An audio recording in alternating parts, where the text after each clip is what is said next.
Terus mendukung dan membersamai KPK dalam upaya-upaya pemberantasan korupsi. Pada hari Minggu pagi ini, 11 Januari 2026, kami akan menyampaikan secara lengkap terkait dengan kegiatan penangkapan yang KPK lakukan terhadap terduga pelaku tindak pidana korupsi berkaitan dengan pemeriksaan pajak di lingkungan Direktorat Jenderal Pajak Kementerian Keuangan tahun 2021-2026.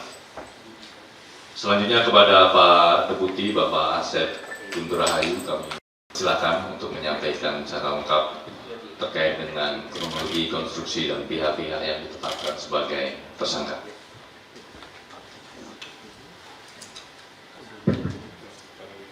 Terima kasih Mas Jubir. Bismillahirrahmanirrahim. Assalamualaikum warahmatullahi wabarakatuh. Selamat pagi dan salam sejahtera bagi kita sekalian. Yang saya hormati Mas Jubir, yang saya hormati, saya cintai dan saya banggakan rekan-rekan jurnalis yang telah membersamai kami tanpa lelah dan tanpa henti, tiada hari libur. Bahkan hari ini mungkin dari kemarin hingga pagi ini masih tetap membersamai kami di sini. Baik, pada kesempatan pagi ini kami ingin menyampaikan terkait dengan penangkapan terduga pelaku yang tertangkap tangan melakukan dugaan tindak pidana korupsi terkait pemeriksaan pajak pada Direktorat Jenderal Pajak Kementerian Keuangan periode 2021-2026. Pajak menjadi tulang punggung penerimaan negara untuk menopang pembangunan nasional, seperti kita ketahui seperti itu, dan pembiayaan berbagai layanan publik. Maka integritas sistem perpajakan menjadi hal yang tidak bisa ditawar lagi. Karena setiap penyimpangan dalam pengelolaan pajak secara langsung akan mendegradasi penerimaan negara sekaligus berdampak pada hak masyarakat atas kualitas layanan publik yang layak. Jadi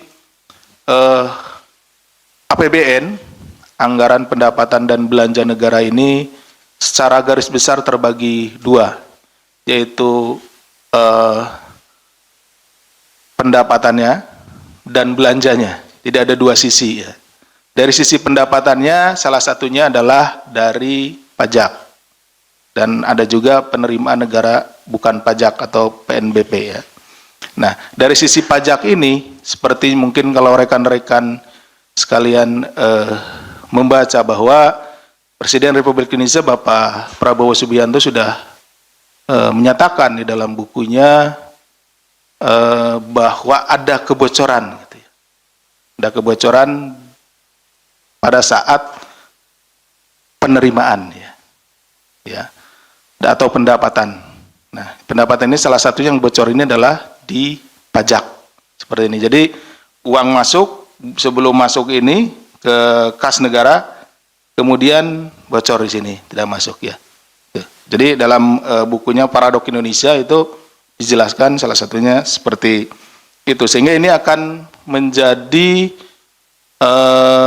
kerugian ya bagi bangsa Indonesia. Kenapa? Karena negara tidak bisa menggunakan anggaran tersebut secara maksimal, karena dari awalnya pintu masuknya itu sudah bocor. Sektor pertambangan merupakan salah satu penyumbang penerimaan negara terbesar melalui pajak, baik melalui pajak penghasilan PPH maupun pajak bumi dan bangunan PBB. Oleh karena itu, mufakat jahat untuk mengurangi pajak yang seharusnya dibayar ke kas negara adalah tindak pidana korupsi yang tidak hanya menimbulkan kerugian negara dalam skala besar, namun juga mencederai keadilan fiskal. Ketika masuknya sudah bocor, tadi kan ada dua sisi. Ketika penggunaannya, belanjanya juga, ini hal yang biasa kalau belanja itu, sering ya kita melakukan penanganan perkaranya, misalkan pembangunan infrastruktur dan lain-lain yang menggunakan dana dari APBN atau APBD, yang kemudian pada saat pelaksanaannya itu bocor, dalam hal ini dipotong atau diambil secara tidak sah oleh oknum-oknum. Nah, ini sisi belanjanya. Nah, kalau yang saat ini dari sisi pendapatannya, awalnya gitu, sisi masuknya seperti itu.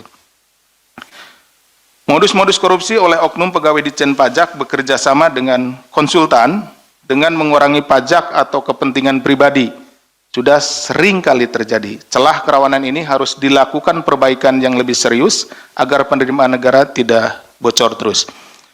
KPK mengimbau kepada wajib pajak agar tidak segan untuk melaporkan kepada aparat penegak hukum jika mengalami adanya dugaan praktik-praktik pemerasan. Jadi ya, ini antara petugas pajak dengan wajib pajak. Ya, di sana bertemunya di sana. Gitu ya. Sehingga terjadilah kong kaling kong gitu ya, meeting of mind-nya ada di sana. Nanti akan kita jelaskan di depan. Dengan catatan bahwa wajib pajak tidak dalam posisi berusaha untuk meminta pengurangan. Hal ini sebagai bentuk pengawasan sekaligus aksi nyata dalam menjaga kedaulatan keuangan negara. Oleh karena itu, penindakan yang dilakukan oleh KPK ini diharapkan memberikan efek jera dan peringatan tegas bagi para pihak agar tidak mencederai amanah sekaligus hak negara.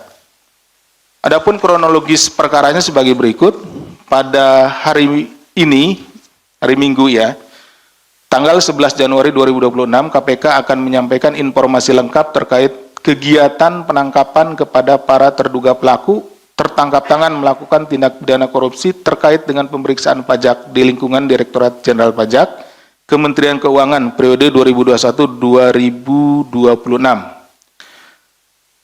Awalnya pada bulan September hingga Desember 2025, PTWP menyampaikan laporan kewajiban pajak bumi dan bangunan periode 2023. Jadi periode wajib pajak ini, PTWP ini melaporkanlah untuk pajak bumi dan bangunan atau PBB tahun 2023, dilaporkan di tahun 2025. Atas laporan tersebut, tim pemeriksa dari Kantor Pelayanan Pajak atau KPP Madya Jakarta Utara, ya. Nah, ini karena kantornya ini berada di Jakarta ya, di wilayahnya gitu, di wilayah kantor KPP Madya Jakarta Utara, melakukan pemeriksaan guna menelusuri adanya potensi kekurangan bayar. Jadi ini sudah dibayar, tapi dicek ulang, kemudian ada potensi kekurangan bayar pajak bumi dan bangunan tersebut.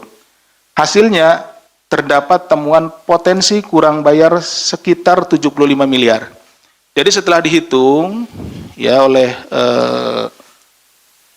tim pemeriksa dari KPP Madya Jakarta Utara ini, bahwa PBB untuk PT WP ini kekurangan, gitu ya, kurang membayar 75 miliar, seperti itu ya. Atas hasil pemeriksaan awal tersebut, PTWP kemudian mengajukan beberapa kali sanggahan. Jadi disampaikanlah dari pemeriksa ini kepada PTWP, Anda ya kekurangan bayar 75 miliar. Nah, kemudian dari PTWP melakukan sanggahan. Menurut perhitungan PTWP itu jumlahnya tidak 75 miliar gitu ya. Ini juga bahwa saudara AGS, Kepala Seksi Pengawasan dan Konsultasi KPP Madya Jakarta Utara meminta agar PTWP melakukan pembayaran pajak all in. Jadi ini turun-turun terus ini. Jadi ada disampaikan 75 miliar. Kemudian disanggah tidak 75 miliar, gitu kan? Sampailah turun, gitu ya, oleh saudara AGS ini bahwa ya sudah, Anda PTWP membayar all in sebesar 23 miliar. 23 miliar ini dibagi 15 miliar untuk kekurangan pajaknya, dan dia juga ya oknum ini minta pi sebesar 8 miliar, jadi dijumlahkan ya. Jadi rekan-rekan sekalian, dari 75 miliar ini ya, tadi disampaikan di awal hasil pemeriksaannya 75 miliar kurang bayarnya, kemudian disanggah, turun lagi, disampaikan, disanggah, Dan terus seperti itu sampai terakhir menjadi 15 miliar. Ya, dari 75 miliar jadi 15 miliar. Berarti ada kebocoran sekitar atau ada bargaining di situ, ya. Tawar-menawar di situ, turun 60 miliar. Hilang 60 miliar kan seperti itu.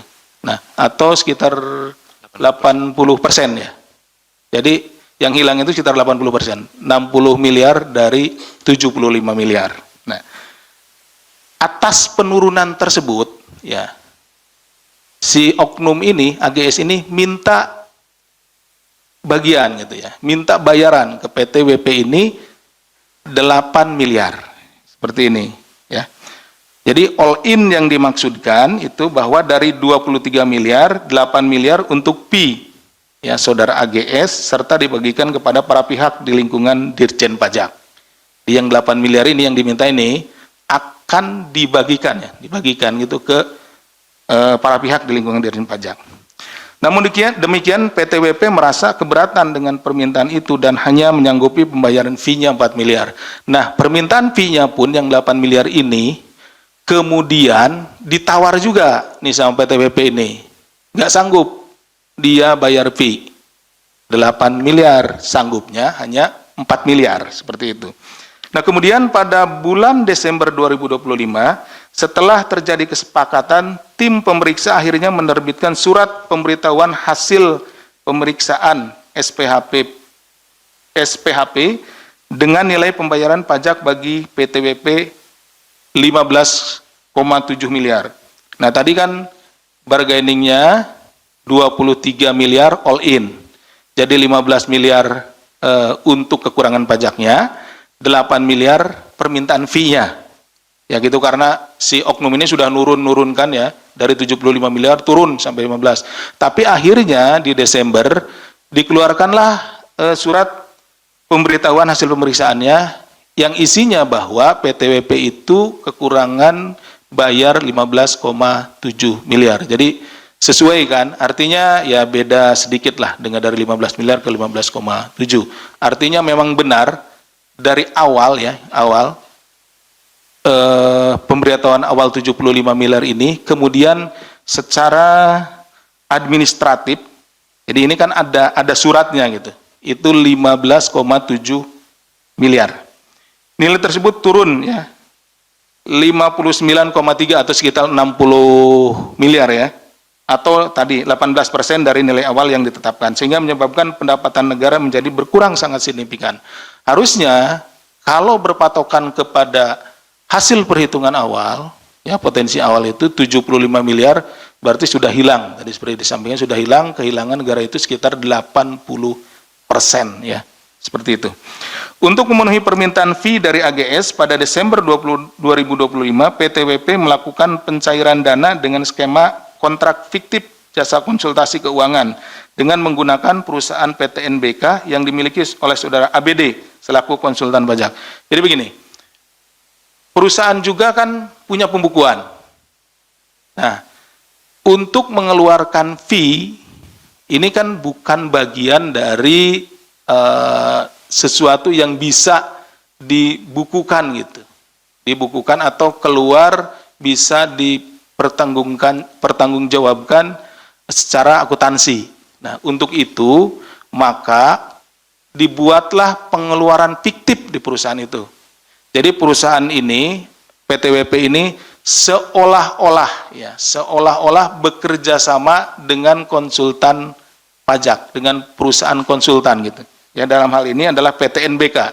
Jadi PTWP ini seolah-olah meng-hire PTNBK, ini perusahaan ini adalah perusahaan konsultan ya, konsultan pajak, dan membayarkan 4 miliar. Ya.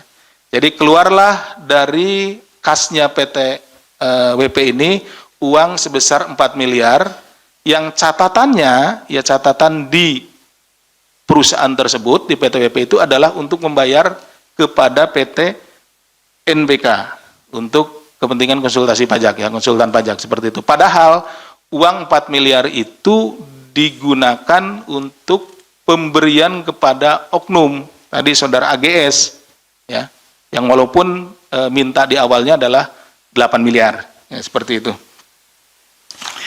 Selanjutnya pada Desember 2025, PT NBK mencairkan dana komitmen fee sebesar 4 miliar yang kemudian ditukarkan ke dalam mata uang dolar Singapura, ya.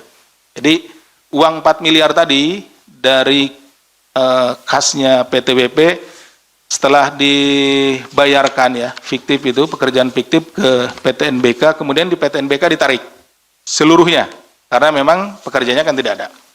Nah, yang 4 miliar ini kemudian ditukarkanlah dari mata uang rupiah ke mata uang Singapura dolar, ya. Seperti itu. Kemudian dana tersebut selanjutnya diserahkan secara tunai oleh ABD. ABD itu tadi kan yang di-hire. Ini konsultannya PT WP, ya, konsultannya. Kemudian kepada AGS. Jadi ABD menyerahkan uang 4 miliar tersebut kepada AGS dan ASB selaku tim penilai KPP Madya Jakarta Utara di sejumlah lokasi di Jabodetabek. Dari penerimaan dana tersebut pada Januari 2026, AGS dan ASB mendistribusikan uang kepada sejumlah pegawai di lingkungan Ditjen Pajak dan pihak lainnya. Jadi uang 4 miliar tersebut yang sudah dalam bentuk mata uang asing kemudian dibagi-bagi kepada beberapa pihak, ya, di Ditjen Pajak, ya. Pada proses pendistribusian ini, tim KPK kemudian bergerak melakukan penangkapan kepada para terduga pelaku yang tertangkap tangan melakukan tindak pidana korupsi pada hari Jumat hingga Sabtu dini hari, yakni tanggal 9 sampai 10 Januari 2026 dengan mengamankan 8 orang. Ya, jadi yang diamankan pada saat tertangkap tangan itu ada 8 orang, yaitu Saudara DWB, Kepala KPP Madya Jakarta Utara, Saudara HRT, Kepala Seksi Pemeriksaan, Penilaian, dan Penagihan KPP Madya Jakarta Utara, Saudara AGS selaku Kepala Seksi Pengawas dan Konsultasi KPP Madya Jakarta Utara, Saudara ASB, Tim Penilai di KPP Madya Jakarta Utara, Saudara ABD selaku Konsultan Pajak, konsultannya PT WP, kemudian Saudara PS, Direktur SDM dan PR PT WP, kemudian Saudara EY selaku staf PTWP, dan Saudara ASP selaku pihak swasta lainnya.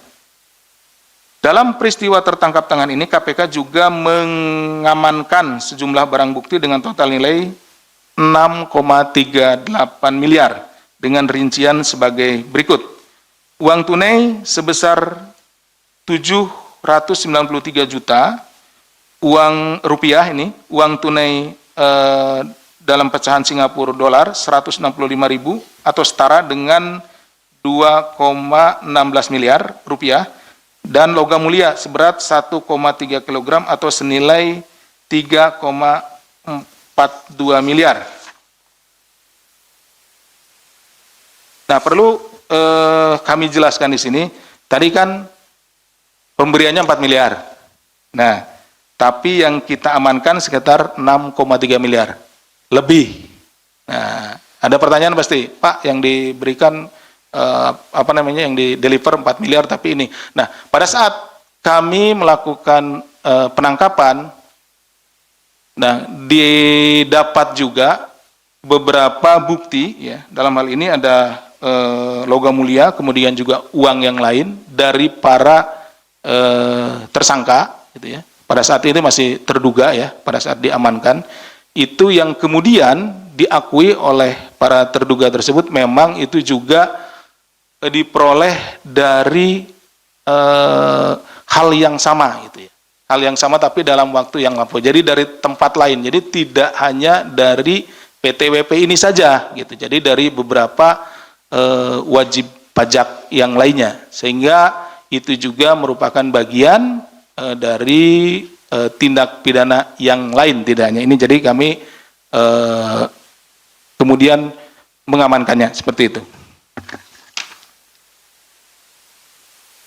Selanjutnya dalam dugaan tindak pidana korupsi terkait pemeriksaan pajak di lingkungan KPP Madya Jakarta Utara periode 2001-2006, setelah dilakukan pemeriksaan intensif pada tahap penyelidikan dan telah ditemukan unsur dugaan peristiwa pidananya, maka perkara ini naik ke tahap penyidikan yang kemudian setelah ditemukan kecukupan alat bukti, KPK menetapkan 5 orang tersangka sebagai berikut. Jadi setelah para penyelidik, kemudian penyidik meyakini bahwa ada peristiwa pidananya, dalam hal ini peristiwa pidana korupsi, kemudian dinaikkan ke penyidikan.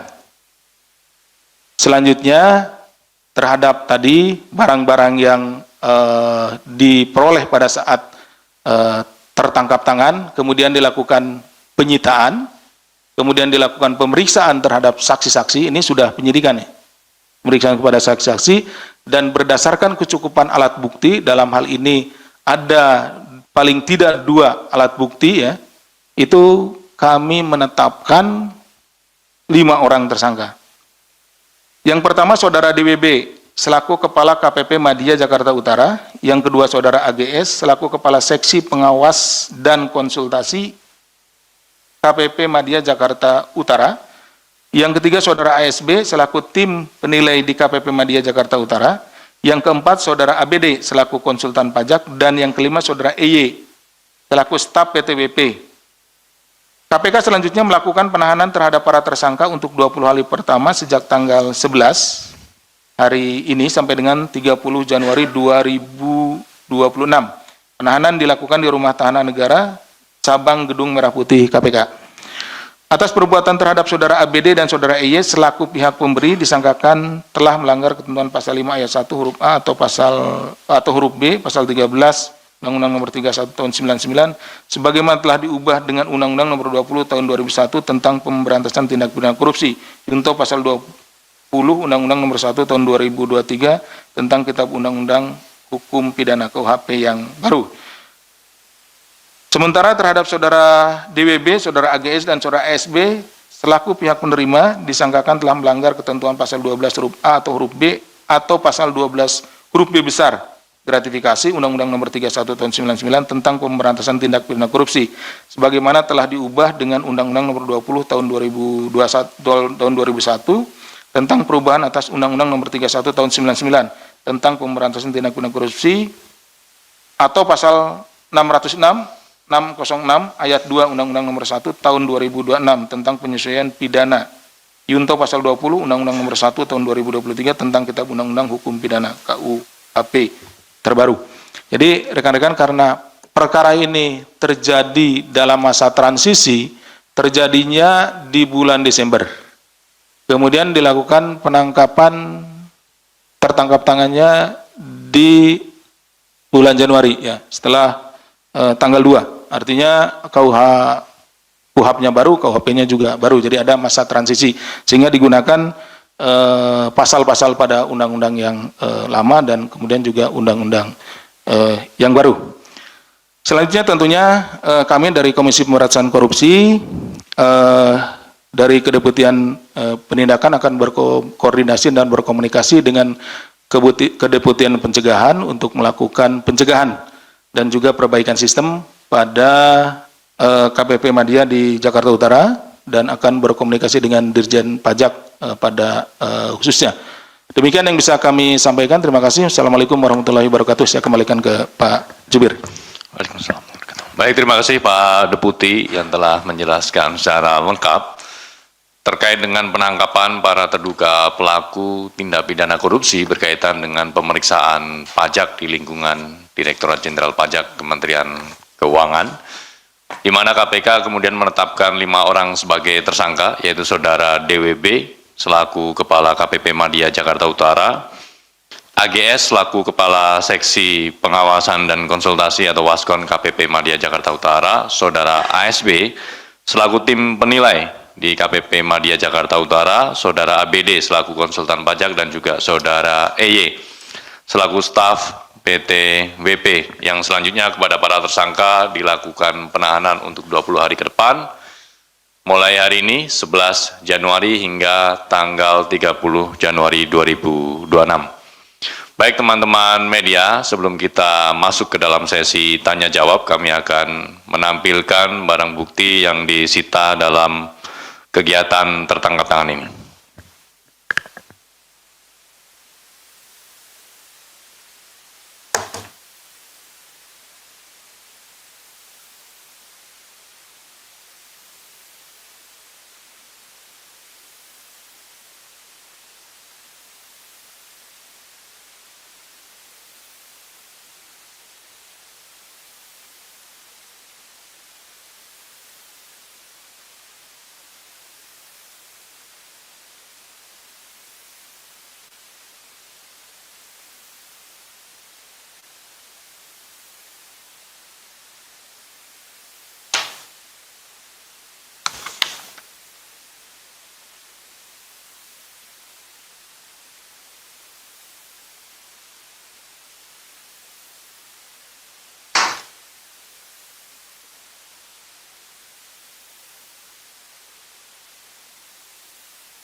Barang bukti yang ditampilkan pada kesempatan ini yaitu uang tunai dalam bentuk rupiah senilai 793 juta rupiah. Kemudian uang tunai dalam bentuk dolar Singapura senilai 165.000 atau setara dengan 2,16 miliar. Yang ketiga, barang bukti dalam bentuk logam mulia seberat 1,3 kilogram atau senilai dengan nominal 3,42 miliar rupiah. Barang bukti ini diamankan dari sejumlah pihak. Yang pertama dari AGS, yang kedua diamankan dari ASB, kemudian DWP, HRT, dan juga Saudara EY.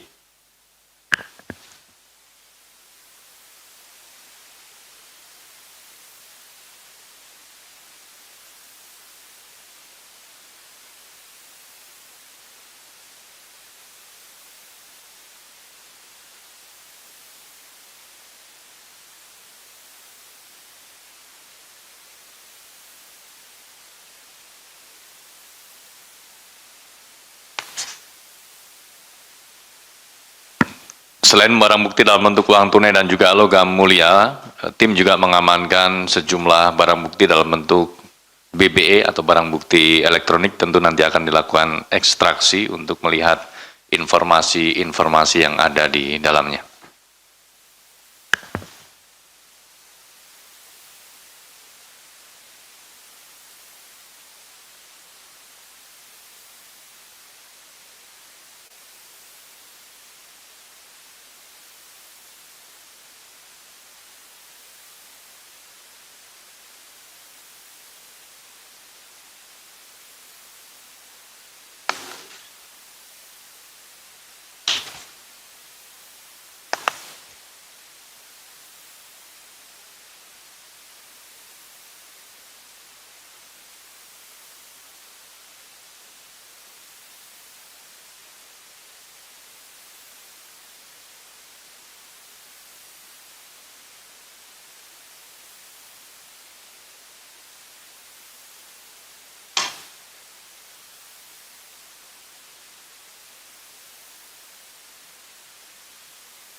Baik, terima kasih.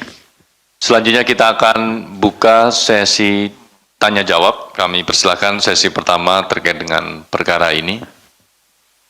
Satu, Mas Rio. Masih ada lagi? Oke, silakan. Kita buka dari Mas Rio Antara. Ya, pagi Pak Asep, Mas Budi. Pagi. Sedikit aja soal ini kan yang ditangkap dan yang jadi tersangka adalah baru staf dari PT WP gitu ya. Nah ini gimana untuk jajaran direksi atau manajerialnya gitu? Apakah emang dugaan suap ini cuma terjadi atau dilakukan oleh staf PT WP itu saja gitu? Yang kedua, ini kan perusahaan tambang yang berlokasi di Maluku kalau nggak salah. Nah ini apakah juga KPK membuka peluang untuk memanggil atau mungkin memeriksa Pemda setempat gitu untuk mengonfirmasi beberapa hal. Karena kan berkaca dari kasus suap IUP Kaltim juga kan ada modus-modus dugaan suap juga kan di pertambangan ini. Terima kasih. Baik, 2 poin dari Mas Rio. Ada lagi kawan-kawan? Cukup sepertinya sudah mewakili dan sudah sangat jelas disampaikan oleh Pak Deputi. Silakan, monggo Pak Deputi. Terima kasih Mas Rio, selamat pagi rekan-rekan sekalian. Ya sebelum lebih jauh menjawab, izinkan saya menyampaikan selamat tahun baru dan selamat merayakan Natal bagi rekan-rekan yang merayakan. Baik, ini Mas Rio ada 2 pertanyaan. Yang pertama adalah dari pihak PT WP ya, baru stafnya saja gitu kan. Bagaimana dengan direksinya? Jadi begini, saat ini ya, sampai saat ini kita berdasarkan kecukupan alat bukti dan juga peran yang kita peroleh dari keterangan saksi-saksi itu 2 orang ya kalau tidak salah, 2 orang ya. 2 orang ini dari staf PT WP inilah yang memenuhi kriteria untuk ditetapkan sebagai tersangka. Tapi ini kan baru 1 kali 24 jam nih. Kita harus menetapkan dari 8 ya yang kita Diamankan 8. yang diamankan 8 ini ditetapkan 5 orang. Jadi dalam tempo 1 kali 24 jam tentunya ya ini proses penyidikan ini akan terus berlanjut seperti itu. Jadi Mas Rio nanti kita juga sama ini. Di sini kan staf. Nah, bagaimana uang itu bisa keluar kan tentu harus punya kewenangan kan gitu ya untuk mengeluarkan jumlah uang, kemudian memutuskan, kewenangan untuk memutuskan, membayar dan lain-lainnya gitu kan. Karena uang 4 miliar itu bukan uang yang kecil. Tentunya kami akan perdalam dan kami juga merasa bahwa tentunya ya terkait dengan tadi tugas dan tanggung jawab kewenangan yang dimiliki dan lain-lain. Nah, staf-staf inilah hanya sebagai petugas lapangannya saja. Tapi sampai saat ini informasi dan keterangan yang kita peroleh gitu ya dan juga didukung oleh kecukupan alat bukti 2 orang ini dulu. Tapi tentunya tidak akan kita akan terus mendalaminya. Kemudian lokasinya di Maluku, betul. Ini PT WP itu untuk daerah operasinya. Tadi kenapa KPP-nya di Jakarta? Karena kantornya ada di sini gitu ya, terpusatnya seperti itu. Kemudian apakah membuka peluang untuk meminta keterangan atau ini? Nah, kita fokus ke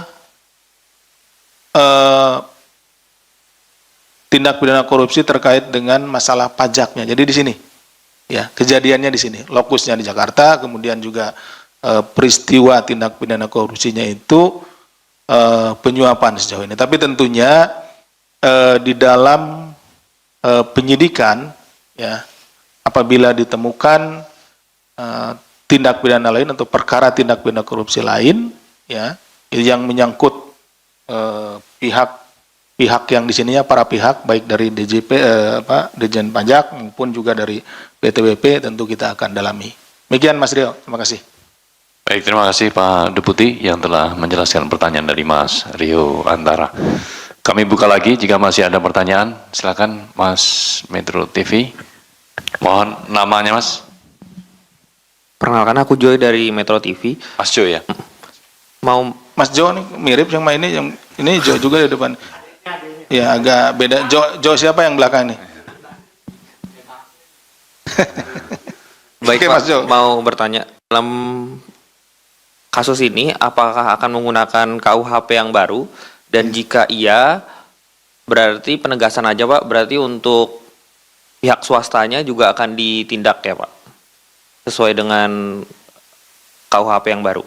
Ya. Baik, terima kasih. Ada lagi Mas Jo? Cukup. 1 poin ya. Ada lagi kawan-kawan? Cukup? Baik, monggo Pak Deputi. Baik, terima kasih Mas Jo. Ini Mas Jo Metro TV, yang ini Mas Jo Garuda. Nah, yang depan ini ada TV. Jadi tadi sudah saya sampaikan sedikit ya bahwa ini perkaranya dalam masa transisi. Terjadinya di Desember nih ya. Mereka pemberiannya di Desember dan lain-lain, kemudian tertangkap tangannya di Januari selepas tanggal 2 gitu ya. Tentunya untuk penanganan perkaranya kita ada petunjuknya sendiri di masa-masa transisi ini. Tadi ada, kalau Mas Jo mungkin dengarkan, kita ada pasal-pasal di Undang-Undang Tipikornya, tapi ada juga pasal-pasal di undang-undang terbaru ya, KUHP dan KUHP yang baru seperti itu. Jadi masih masuk ke situ gitu ya, seperti itu. Jadi ada dua-duanya sudah kita adopsi di situ gitu ya. Termasuk juga mungkin kalau rekan-rekan bertanya agak beda hari ini gitu ya. Apa namanya konvers hari ini agak beda. Gitu. Kenapa? Misalkan, loh kok nggak ditampilkan para tersangkanya. Nah, itu salah satunya kita juga sudah mengadopsi KUHP yang baru gitu ya. Bahwa KUHP yang baru itu lebih fokus kepada hak asasi manusia gitu. Jadi bagaimana perlindungan terhadap hak asasi manusia, ada asas pradugata bersalah kan itu, seperti itu yang dilindungi dari para pihak. Jadi tentunya juga itu kami sudah ikuti gitu, seperti itu. Nah, apakah pihak ini akan akan di swasta? Tadi ada swastanya juga. 2 orang kan udah ada tuh swastanya, dari 5 itu 3 dari pajaknya, yang 2 dari swastanya gitu. Ada kalau konstruksinya sama saja sebetulnya, konstruksinya suap, ada pemberinya, ada penerimanya secara umum, tapi tentu saja penggunaan pasal-pasalnya ini di masa transisi menggunakan ada 2, kita mengadopsi yang lama kemudian juga yang baru. Nanti selepas tanggal 2 ini ke depan gitu ya, ketika perbuatannya terjadi setelah berlakunya undang-undang yang baru dan semuanya terjadi setelah itu, maka kita full akan menggunakan undang-undang yang baru. Demikian.